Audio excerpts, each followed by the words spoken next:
செல்வாக்கு அடியோட இழந்துட்டு திமுக. அடுத்த 2026 சட்டமன்ற தேர்தல் வர இருக்குது. அதற்காக இப்போ ஒரு அறிக்கை வெளியிட்டு இருக்கார். விடுபட்ட 30 லட்சம் பேருக்கு கொடுப்பேன், விதிகள் எல்லாம் தளர்த்தி 30 லட்சம் பேர் கொடுக்கறேன். இன்னும் 8 மாசம் இருக்குது. ஏற்கனவே 28 மாசம் கழிச்சு தான் மற்றவங்களுக்கு கொடுத்தீங்க. இப்ப 30 லட்சம் பேருக்கு இந்த 8 மாசத்துக்கு தான் கொடுக்கிறாரு. அப்படின்னா 52 மாசம் போயிட்டது. 52 மாசம் அவளுக்கு கிடைக்க வேண்டிய மாதம் தோறும் 1000 ரூபாய் கிடைக்கல. இதுவும் ஒரு நடிப்பு. இது தேர்தல் வரைக்கும் தான் சொல்லுவாங்க, தேர்தல் வரைக்கும் தான் இந்த பணத்தை கொடுப்பாங்க. தேர்தல் முடிஞ்சா தகுதியின் அடிப்படையில் கொடுப்புன்னு சொல்லி இதையும் நிறுத்திடுவாங்க. இப்ப 30 லட்சம் பேர் கொடுப்புன்னு சொன்னதையும் தேர்தல் முடிஞ்சு நிறுத்திடுவாங்க. இதுதான் திமுக பொய் பிரச்சாரம். இது 2021 சட்டமன்ற பொது தேர்தலில் அண்ணா திமுகவின் சார்பாக அறிக்கை வெளியிட்டோம். எல்லா குடும்ப அட்டைக்கும் மாதந்தோறும் 1500 ரூபாய் கொடுப்புன்னு சொன்னோம். 1500 ரூபாய் நான் கொடுப்புன்னு சொன்னோம். ஆனா திமுக தொடர்ந்து பொய்ய 52 மாசம் போயிட்டது. 52 மாசம் அவளுக்கு கிடைக்க வேண்டிய மாதம் தோறும் 1000 ரூபாய் கிடைக்கல. இதுவும் ஒரு நடிப்பு. இது தேர்தல் வரைக்கும் தான் சொல்லுவாங்க, தேர்தல் வரைக்கும் தான் இந்த பணத்தை கொடுப்பாங்க. தேர்தல் முடிஞ்சா தகுதியின் அடிப்படையில் கொடுப்புன்னு சொல்லி இதையும் நிறுத்திடுவாங்க. இப்ப 30 லட்சம் பேர் கொடுப்புன்னு சொன்னதையும் தேர்தல் முடிஞ்சு நிறுத்திடுவாங்க. இதுதான் திமுக பொய் பிரச்சாரம். இது 2021 சட்டமன்ற பொது தேர்தலில் அண்ணா திமுகவின் சார்பாக அறிக்கை வெளியிட்டோம். எல்லா குடும்ப அட்டைக்கும் மாதந்தோறும் 1500 ரூபாய் கொடுப்புன்னு சொன்னோம். 1500 ரூபாய் நான் கொடுப்புன்னு சொன்னோம். ஆனா திமுக தொடர்ந்து பொய்ய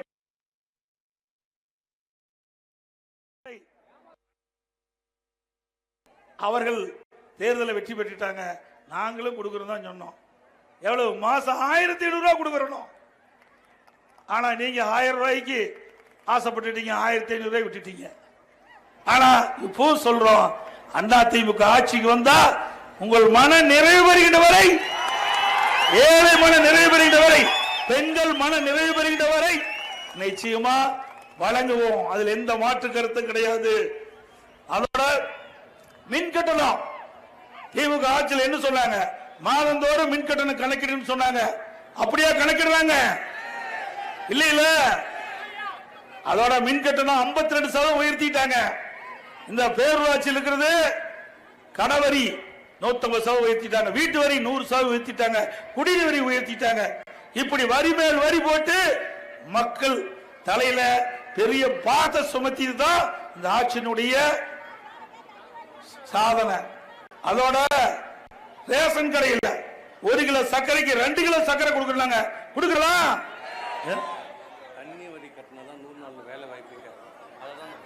பாருங்க, தண்ணி வரி கட்டினா தான் 100 நாள் வேலை திட்டமா. கொடுப்பது 100, புடுங்கிறது 2000. இதுதான் திராவிட மாடல் ஆட்சியினுடைய சாதனை. அது மட்டுமல்ல, தேர்தல் அறிக்கையில் என்ன சொன்னாங்க? மாசந்தோறும், அதாவது மாதந்தோறும் கேஸ் சிலிண்டருக்கு 100 ரூபாய் மானியம் கொடுக்கறாங்க. கொடுக்கறாங்களா? நல்ல சத்தமா சொல்லுங்க, ஸ்டாலின் காது கேட்கணும். மாதந்தோறும் கேஸ் சிலிண்டருக்கு மானியம் 100 ரூபாய் தர்றாங்க. அதுவும் ஏமாத்திட்டாங்க. அப்புறம் கல்வி கடன், நம்ம கிராமம் நகரம் ஏழை குடும்பத்தில் பிறந்த மாணவ மாணவி அதை படிப்பதற்காக பேங்க்ல கடன் வாங்குவோம். அதுக்கு என்ன சொன்னார் ஸ்டாலின்? இளைஞர்கள் ஓட்ட பெற வேணும், அந்த இளைஞருடைய பெற்றோர் ஓட்டு பெற வேணும். அதற்கு ஒரு தந்திரம் கண்டிச்சார். திமுக ஆட்சிக்கு வந்தவுடன் கல்வி கடன் ரத்துனார். ரத்து செஞ்சிருக்காங்களா? ஏமாற்றிட்டார்கள. அதுக்கு பிறகு மிகப்பெரிய பொய், நீட் தேர்வு ரத்து ரத்துன்னு சொன்னார். இதை நம்பி பெற்றோர்களும் இளைஞர்களும் மாணவர்களும் வாக்களிச்சாங்க. திமுக ஜெயிச்சு வந்த பிறகு 4 வருஷம் நீட் தேர்வு ரத்து ரத்துன்னு சொல்லி ரத்தே செய்யாத காரணத்தினால இதை நம்பி சரியான முறையிலே தேர்வு நீட் தேர்வு எழுதாத காரணத்தில் நம்முடைய மாணவ செல்வங்கள் உயிர் நீத்ததுதான் மிச்சம். இப்படி பொய்ய பேசி பேசி மக்களை நம்ப வைத்து வாக்குகளை பெற்று ஆட்சிக்கு வந்த பிறகு ரத்த வேடம் போடுகின்ற கட்சி திமுக கட்சி. அதற்கு முடிவு கட்டிட்ட தேர்தல் 2026 தேர்தல் என்பதை எண்ணி பார்க்க வேண்டும். அதோட இன்னும் சிந்திச்சு பாருங்க, திமுக குடும்பத்தில் இருக்கிறவங்க தான் அதுல பொறுப்புக்கு வர முடியும். கட்சியிலும் சரி ஆட்சியிலும் சரி. கருணாநிதி இருந்தார், அப்புறம் ஸ்டாலின், இப்ப உதயநிதி, பின்னாண்ட இன்பநிதினு ஒருத்தர் வரார். என்ன பட்டாவா போட்டு வச்சிருக்குது? என்ன மன்னர் ஆட்சியா? குடும்பத்தில் இருக்கிறவங்க தான் பதவிக்கு வந்துட்டு வேணுமா? ஏன் இங்க நிக்கிறவங்க யாராவது முதலமைச்சர் ஆகக்கூடாதா? ஆக குடும்ப ஆட்சிக்கு, வாரிசு அரசியலுக்கு முற்றுப்புள்ளி வைக்கின்ற தேர்தல் 2026 தேர்தலா இருக்கணும். ஏற்கனவே இந்திய நாட்டில் மன்னர் ஆட்சி ஒழிக்கப்பட்டு விட்டது. இப்ப மீண்டும் திமுக மூலமாக மன்னர் ஆட்சி வர துடித்து.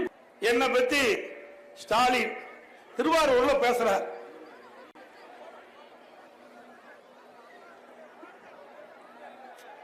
எடப்பாடி பழனிசாமி படிக்கிற பையன் மீது கசக்குது. அவர் சொல்றாரு, அவருடைய தந்தை பேர்ல கும்பகோணத்தில் ஒரு பல்கலைக்கழகம் ஆரம்பிக்கிறாங்க.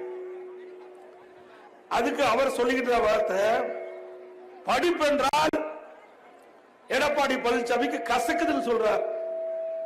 திரு ஸ்டாலின் அவர்களே, கல்வி என்றால் எனது உயிர் மூச்சு என்பதை நீங்கள் அறிந்து கொள்ள வேண்டும். ஒரு மனிதனுக்கு கண் எப்படி முக்கியமோ அது ஓர் நாட்டில் பிறந்த குழந்தைகளுக்கு கல்வி முக்கியம் என்பதை நாங்கள் உணர்ந்து